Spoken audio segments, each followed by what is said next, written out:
It's nice to see you. I haven't seen you for a long, long time. And it's wonderful memories that I have. My son's now 25. I think you knew him when he was about 9. Yeah. And he just lost his daddy. So it was important for me to have some male role models for Ryan. And when he was starting in the gym, it was no surprise that I asked yourself and obviously another good friend of ours, Ollie, too. So yeah, you're quite right. I'm the former world record holder, world champion. I've been an Olympian 4 different Olympics, and I've got 11 major medals from different championships. So, I mean, World Cups, World Championships, European, Olympics. So it's endless, really. But I guess when you look back, Cam, I've got to look back, and I always say to myself, how lucky was I?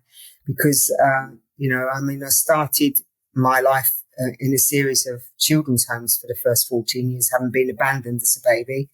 And as time went on, it was quite obvious to me that sport became my saviour.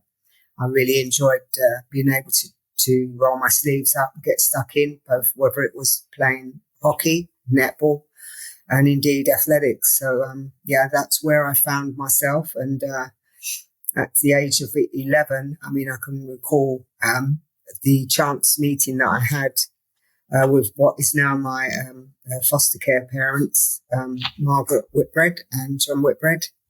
I should give you a little idea how this works, because I was playing a netball match for the league, and it was a very tight game. The match went 11-11, 12-11, 12-all. And I was very loud spoken on the court. I like to motivate my team, being the captain. And of course the whistle went, and this lady said, young lady, keep that noise down, otherwise I'll send you off. So I kind of looked and I thought, well, yeah. And I carried on motivating my team. And my voice got louder and louder again. The whistle went, and she said, look, I've told you once, so I won't tell you again. She said, if I have any more loud noises coming from your direction, she said, you'll be off. So as I turned away, her team captain said, Fats, be careful, she's very strict. So, of course, I then started to watch myself. Fortunately enough, we won the match, so we become the league champions. But at the end of that match, my friend Alma, who lived in the children's homes around the corner to where I was, both Alma and I decided that, the athletic season was starting, and that's what we wanted to do. We walked to the athletic club, Black Shots, which was in Grays, and it was a 5-mile walk from the children's home. And I remember us, we got to the track. Alma saw the sprinters across the way, and she went off to the sprinters, and I saw this very tall, blonde, good-looking fella over the far side chucking what was looking like a spear. So off I went, Cam, over there.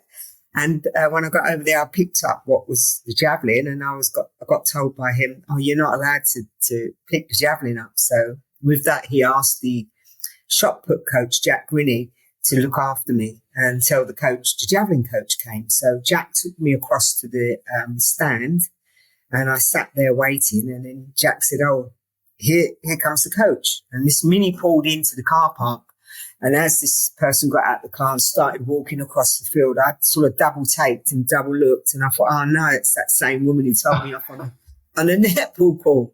So yeah, it was that was how our chance meeting happened. And I remember Jack saying to Margaret, he said, this is, and before he could even mention my name, she said, yeah, you're Fatima. She said, aren't you? She said, well, let me tell you, young lady, any of that cheat you gave us on the netball court, she said, you certainly won't be throwing any javelins here. So of course I cut my hands together, and I said, no, honestly, I'll behave myself. And of course 2 or 3 weeks went by, and she would say to me, oh, you've got quite a bit of talent. How about you ask mum and dad to come up, and, we can talk about getting you in a competition program and get you some kit. You're quite good. You'll go far. So I said to her, well, just nodded my head. And after a while, she said to Jack, it's Fatima got a hearing problem. So Jack said, no, why's that? Well, she just nods her head every time I ask her to ask mum and dad to come up to the track. And of course, with that, Jack said, she lives in the children's homes. That's why. So the following week, Mrs. Whitbread came up and she threw these boots down. She said, I've had a young lady who's retired. She said, these boots are probably 2 sizes too big for you. And she said, stuff them with paper. She said, and here's a javelin. So I thought, wow, nobody's ever given me anything. So that was the first time I've ever experienced some generosity in that way. And I was so eager to get back to the children's home because in the summer season, most of the children that could go home had gone home, and those of us who couldn't, that didn't have a home, we stayed in the institutions, and we had German students that came across that used to help us, while the house parents were on leave. And of course, I sort of managed to get back quickly, and I asked Ingrid to come out into the garden. I said, Ingrid, let me show you how I throw this javelin when I'm up at the track. So I took 2 throws to get it up to the end of the garden. And then I stepped forward and I said, now move out the way. I'm going to give it a really big throw this time. And of course I did. And it went smash through the French windows. So Ingrid's standing there with her head in her hands. And she said, oh no, she said, you're going to be in trouble now with the house parents. And of course I was always in trouble with the house parents because I was quite outspoken and I always used to like to look after the little kids. So I saw myself as being like mini mum.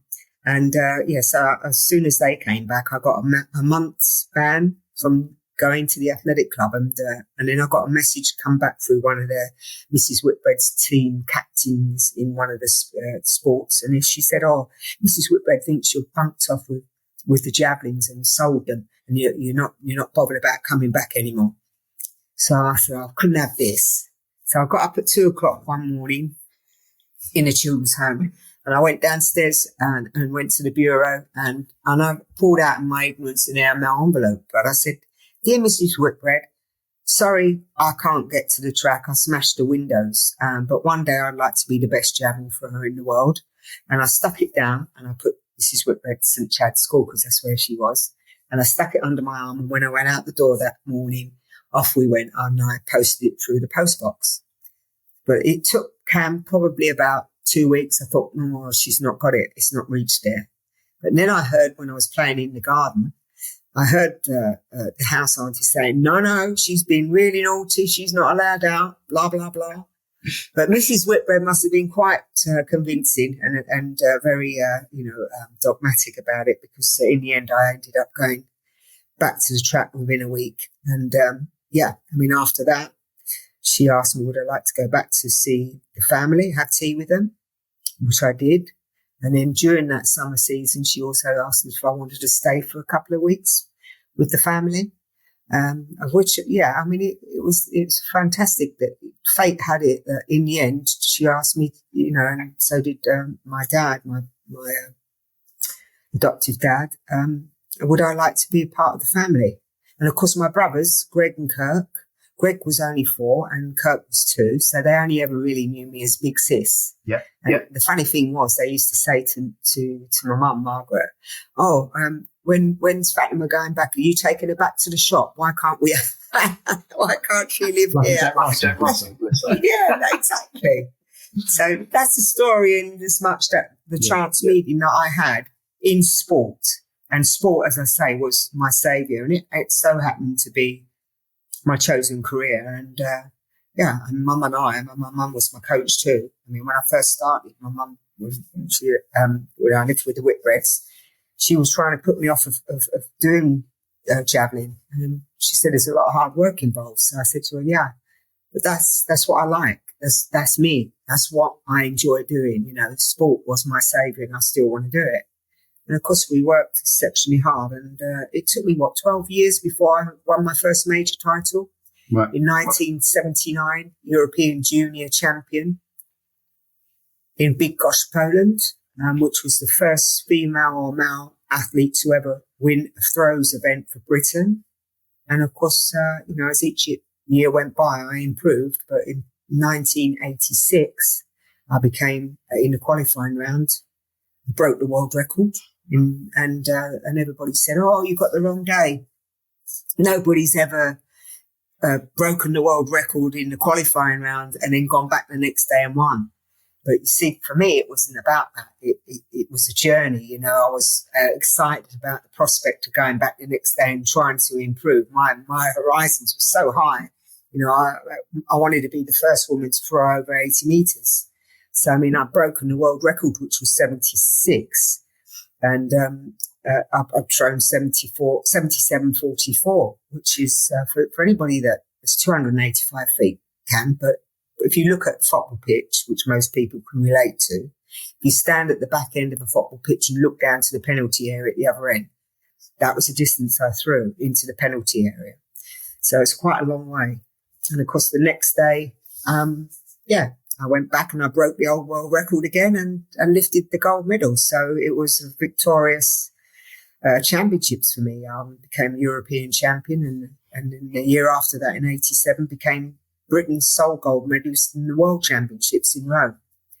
And that was an amazing year because I was voted World Athlete of the Year, Sports Writer of the Year, a Sports Association Writers of the Year, and I got the Sports Personality of the Year award.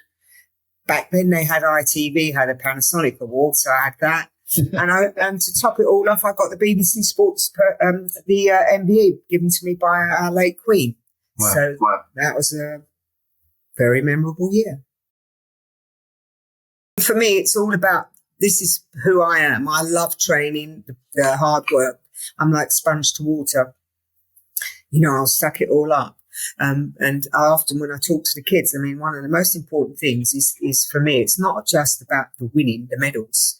It's the learning, the experience, the journey, because that's self-growth. And that's so important, learning who you are as a person, how you deal with things, with the pressures and what's bestowed upon you. It's one thing when you're competing and you're climbing that ladder, nobody's expecting anything from you. But once you've reached the top, the expectations are far greater. You've got your own personal expectation. You've got your friends and family, and you've got the media and the public. And you become like a very big fish in a small pond. So it doesn't matter where you go, even if you go into the supermarket, you're constantly being acknowledged, and you have to learn to deal with these newfound successes and realize who you are and how you cope. And it's so important. So it's as far as knowing how to apply yourself. It definitely was, yeah. I lived in children's homes for 14 years, and I guess, I was not protected. Some would have said you were quite institutionalized, but to be honest, my young childhood gave me what I call a steeliness that would help me right through my athletic career, even up until today, and a toughness, So I'm quite tough on the outside, but soft the inside. But I do know through my sport, having sort of, learned to deal with myself, my own issues, and also how to manage being a top flight international. Deal with the world's media, the press. There's only one way of finding that out, really, Cam, is that's when you're pushed in the limelight of it all. And I think you can't be being yourself. At the end of the day, I stand by what I am as a person. I'm quite a principled person. I have my own moral compass in terms of that, my beliefs and my values, and those things are, never compromised. You can always learn about a lot of things, and I'm continually, I love education because as a child I wasn't able always to absorb education because it's scientifically proven that most youngsters that have emotional instabilities, find that very hard, which I did. But that didn't stop me from doing well at school. It just meant that I wasn't functioning at full capacity, and I realised that. But I've made up for it since, Yeah, no, that's, again, it's a very much part of who I am. I'm someone who loves a challenge. I'll always put my first step forward. I'm not someone who wants to just sit in a comfort zone. I think you learn more about yourself when you actually take on these challenges, and particularly challenges you've never done before. As you reach a senior age as I am, life doesn't stop. I think that's really important to be able to share that with others, for them to realise that just because you become 60 plus doesn't mean to say then, you shouldn't be doing jumping off cliffs, bungee rope or walking along an aeroplane wing. These things that people like to do, why not? I mean, at the end of the day, SAS is very much in line with how I trained. I mean, I used to backpack run all the time. I mean, I'm hardcore when it comes to the gym. When I was snatching 232 and, and squatting well over 500. And we're talking about an athlete here that's trained for 12 years in apprenticeship and getting to that level, not somebody who just walks into a gym. So you've got to have a clear understanding and a knowledge to go with that. And as you know, I mean, as an instructor, you can coach some people that mentally are strong and do anything that you chuck at them. And then there'll be others that have that ability, but they've not got the mindset to go with it. And mindset's key. It's 90% of everything, and I feel that my childhood gave me a lot of that because I was never limited by what I wanted to do. I mean, I was a survivor. I had to be. So, I wasn't closing any doors of opportunities. I would walk through and give it everything a go. Yeah, there's a lot to do with, there's a number of things here. It's not just training, is it? It's diet too. I mean, calorie intake. I mean, I see so many young women, they go on the treadmills, they think they're burning calories, and then they can go off and have a Mars bar, jam donut, and a three or four glasses of wine. But those calories, I mean, if they're totting up calories, it doesn't matter if the calories, it is actually what goes in there, and how the body receives it. I mean, I think that training it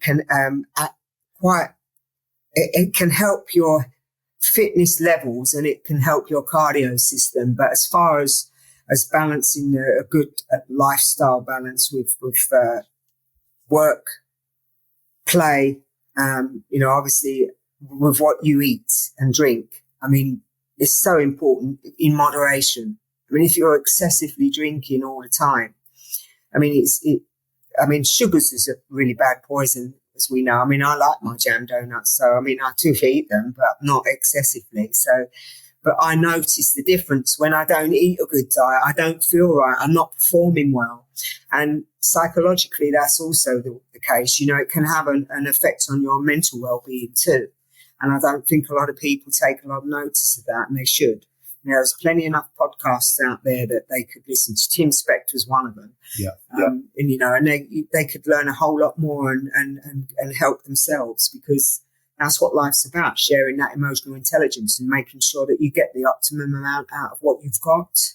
Otherwise, you can constantly feel like you're working in failure in terms of your body's breaking down all the time. You're feeling ill. You're not functioning at full capacity. And why? Because we're not really looking into what it is that we eat and drink and the hours that we stay up. Sleep's so important too. So getting that balance right is key to a happy lifestyle. Again, this is another thing which a lot of these city people, workers do. My son works in the city, so I know what it's like. You have to go out after in the evenings. You've got to be a part of the game. Of course, it always leads to poor food and a lot more drinking and less sleep. And then, of course, these denominators don't help. I mean, I think that it's hard when you're starting out in the city, because you have to go along with quite a bit of it. But at the same time, it is important to take responsibility for your health and for your well-being. I mean, We've heard so much about mental health issues.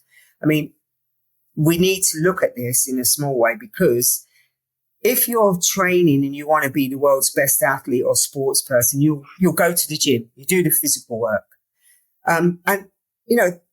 What I call the wholesome is the physical side and the mental side, because the mindset is so important.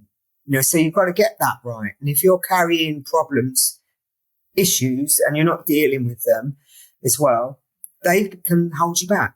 and then of course what happens then is then you try to put a band-aid over these problems by masking it with food or drink, or sometimes sex, in excess.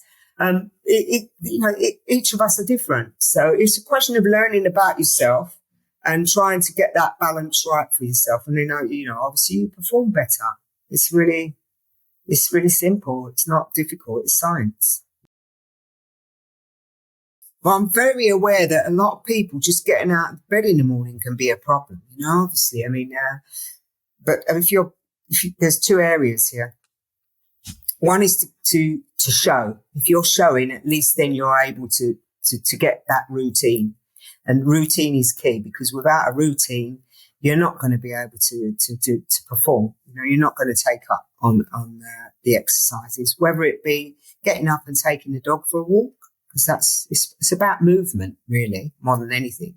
You don't have to necessarily go to the gym. You can actually do certain things in your own house, but you have to designate an area where that place is where you will work, and that other place is where you rest. Yeah. And this is so important. If we're working from home, which over the last few years, COVID has driven that everybody into that place where we've been stuck at home. It can be sometimes a toxic place, because we muddle everything up and nothing feels good. And in the end, we just say, oh, sod it, and let's chuck everything to caution to the wind. But if you set out a place where that in the garage, if you've got a small area, you can go and train out there. If you haven't got the kit, there's all sorts of manner of things. When I was in the jungle in South Africa just recently, I pick out rocks, different size rocks, and I use those rocks to either do curls or do punches or do overhead claps, or lay down on a tree trunk and do push-ups, sit-ups. There's always ways around it to improvise how you can actually get even tins of beans, There's ways to get around of it. And you don't need to do it for hours and hours. If you say 10 minutes, if you start out doing 5 minutes a day, and then you might build up to say 10 minutes. And this is how it improves, and this is by doing it routinely. Then you get into the habit, and these habits are formed, and then they're good habits. Them good habits outweigh the bad habits, rather than sit down and have a cup of tea and a bit of cake. Oh, I'll go to the garage and I'll do my little bit of work. Then you might go and have a cup of tea, or a sliver of cake. That way you're likely to show. And even if you just get up at 6 o'clock every morning, or say if you're going to work at 6 o'clock, then, you might want to do it in the evening. But the thing is, the whole point is just get up and make that effort to do that routine. Even if you go in there for 5 minutes and do 5 minutes work, you've shown. You've actually stepped out and you've shown. And it starts a routine. Yeah. Every day you're doing it. And then you think, I might do another 10 of these. And you stay another few more minutes. And then in the end, it ends up that you're doing 10, 15, 20 minutes. And every day. And then you feel good about yourself, and you get to understand, actually, it's not as bad as all that. Yeah. And why make it, too difficult for yourself? Then you don't show. We see this time and time again after Christmas, when everybody goes to the gym. The first few months is hell. Yeah, you can't move around in the gym. But then after a while, it all falls off. Everyone who started out with good intentions with New Year's resolution, it all ends up, pear-shaped. A little bit at a time, and just keep that routine. Just show up and each day. At least you're showing up. And if you get there and you think, I can't do this today, at least go and do a little couple of bits. That's the routine, and that habit is what's the key thing to making success, to being able to make success, having that routine. I've always felt, as a youngster living in children's homes, I'm very passionate about the young vulnerable kids that live in the care system. There's currently 100,000 children that live in the care system at the moment. I work with Action for Children, and when I say I work with them, I support Action for Children, because it's quite close to my heart that these children, they need a voice, they need somebody to speak out for them so they can be seen and heard. It's so key that we've got 800,000 families currently living on the food banks, and that's quite a lot, really. I mean, it can only get worse with the way poverty's going at the moment. And for me, it's quite close to my heart. So, yeah, I mean, these challenges that I'm doing, I did the London Marathon Challenge. I did Mont Blanc the year before last. And then at the end of this month, I'm walking 100 miles in 24 hours across the South Downs. Well, the hardest thing for me is when I say the hardest thing, I mean, it's learning to embrace change as the years have gone by. Because when you're young, you're full of vitality and you're young, the world's your oyster. And when you've been round the clock a few times, it becomes a little bit harder. But you have to reinvent yourself. I think that's so important that you have to understand that we change all the time. I mean, not just physically, but mentally too, and our abilities to deal with stuff. And for me, the hardest thing has been, and at the same time, the most enjoyable thing for me is working on who I am and knowing what my abilities are and my limitations too, because nobody ever goes through life without being touched in some way or another by things that you do or unscathed. And that whole journey for me has been quite cathartic because I've learned who the real Fatima Whitbread is, the authentic me. And 20 years ago was different again to what I am now. Yeah. And I'm guessing it will be the same as years ago. But all the time, my self-growth is so important, to be able to match this person who I think I am or I understand myself to be, and knowing my limitations as well, because, we aren't exactly made to do anything and everything. We can, but not at the highest level, but we can scale quite high. We can do it if we put the hours of work in and we practice. Most things are achievable. It's whether or not you want to and whether you've got the mind application to go with it. And if you give up too easily, then you'll never know. And that's the whole point. The experience is the greatest thing for me. It's the toughest thing, but also the greatest thing. I really enjoy it. And I like to know, if somebody throws a challenge out my way, I'll have to think about it first and how I would go about doing it.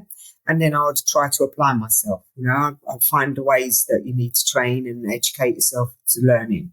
And that whole experience, mind and body is all embracing for me. And that's where I find my strength. That's where I find myself best, knowing who I am, what I can achieve and what I can't do, and whether or not I'm able to, As athletes, sportsmen and women, we don't like to lose. I mean, who does? But at the same time, realistically, you're not going to win everything either. And so it's about the experience, taking something away from that experience, even in failure. I mean, and failure, if we want to reframe what failure is, I mean, to me, we're always in failure when we're working because we're working towards perfectionism. In order to get to that, when you go into a major championships, there are stepping stones along the way. But you start when you get out to the track or when you're in the gym or whatever you're doing, you're learning all the time. So you're learning in failure. I mean, that's what failure is. Why have you got to be shy or embarrassed about failing? Because if you have never done it before, that's nothing to be ashamed about. It's just learning and it's perfecting. I mean, that's what failure is. You're working constantly to perfect something, whether it be, your studies, whether it be at work, whether it be something that you're learning on a computer, whether it be a skill that you're learning in football or javelin throwing, tennis. You're perfecting that skill. And that, hopefully, when it comes to it, when you then have to go and stand in front of a conference and deliver your speech, you're able to do it at the highest level. And then the same with your sport, because that's what life is. It's constant pursuing of perfection.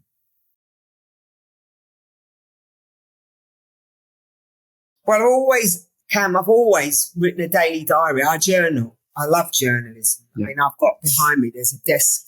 You won't see it, but there's a desk table behind me. I'll show you. And it's full of stuff. See it? Okay. So, I mean, I sit there and I work and I do journalism. I do podcasting. I do my artwork. I'm currently writing some children's books. And, you know, these things are all so important to try because, I mean, in our early days, we never think what we're going to be doing in our late 40s, 50s, going on 60s, whatever. But the experience that we gather along the way shapes who we are and how we're going to move forward. And for me, it was always, you know, being able to leave some kind of a legacy behind. And I love journalism. I've always written my diaries in sport. So I look back on them and I know exactly what I've done, when I've done it, and how I got to where I got in terms of the 20 odd years that I was competing, in the sport. So it's interesting from competition season. Each season I would have about 20 international events. That's quite a lot of competition, you know, at a high level like that. That's not including your local Essex Championships or, you know, your club events that you get pulled into, and, you know, your warm-up events that you need to do when you're building up to a major championships. And so in each of that phase, you're looking to benchmark what it is, your strengths in your weights, your speed in your running, your plyometric work in your bounding. I mean, I train 3 times a day, 7 days a week.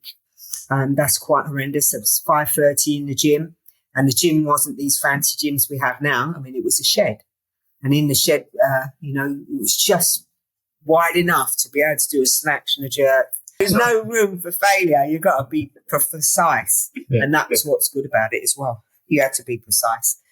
So yeah, for me, I mean, 3 times a day, 7 days a week, 8,000 calories a day, building up to. I mean, it's not junk food. You've got to eat sensibly. You've got to have the right sort of protein drinks, 3 eggs, raw eggs, bananas, Complan mixed with milk. And you had 2 pints of that a day. So that, you know, you're consuming as well as training the right calories. And, you know, in order to reach your optimum weight, your optimum strength, in these different peaks. So you'd be the national peak, which would be the national championships, then into the international scene, and then there'd be the Olympics or the World Championships, European. So you're looking at each phase to build a plateau and be able to springboard to the next one. You can't be throwing here 50 meters and then 50 meters here and then go up to 70 there. No. It's got to be like sort of 55, 65, 75, you know, that natural build up. And in order to get to that level, you have to benchmark everything you do, your strength, your plyometric work, your speed, your endurance work, your cross country running. So your basic training's done in the winter, and your specific work is done in the spring to the summer. And then you do top ups. Hundreds all in my loft. Really? Well, you think 20 years? I mean, that's a long time. Yeah. I mean, so it's lovely to look back on, though. I mean, Ryan's had a look at them, and yeah, it's an incredible, really, a dossier of chronologue, you know, of events. You know, apart from all the press cuttings my grandfather used to collect in all the papers. Obviously, I mean, Action for Children. I mean, one of the things I was talking about was looking for more foster carers. If you're thinking about that, it's a sidestepping out of the career that you're in, and maybe this is an opportunity for you, you know, to give a child love and security of a great home. I mean, every child, as I believe, deserves to have a safe and happy childhood. And so we are looking for more foster carers. And Action for Children's website, I mean, you can go on their website, www.org/Action for Children. And so you'll find it on the website, and you can read all about it and try and involve yourself in some way or another. But as far as I'm concerned, I'm trying to give it as much profile as I can and help these young kids by being a voice and being their voice and supporting them in hopefully making changes that will, help their future. And doing these challenges, if you want to go on my Just Giving page, either on Insta or Twitter, you can support that as well. The next challenge I've got is the 100 miles challenge, which is 100 miles in 24 hours right across the South Downs. Anybody that's been there knows it's quite hilly. Yeah. So it's not an easy challenge, and it's about 15-minute mile pace. So, it's going to be a tough one. But having said that, I've been doing up to 50 miles now and, 2-3 times a week, at least 3 marathon walks. So I'm in pretty good shape and, I'm looking forward to that. I'm not sure Ryan is, but that's all for our young, vulnerable kids, that live in the care system and trying to support them through Action for Children.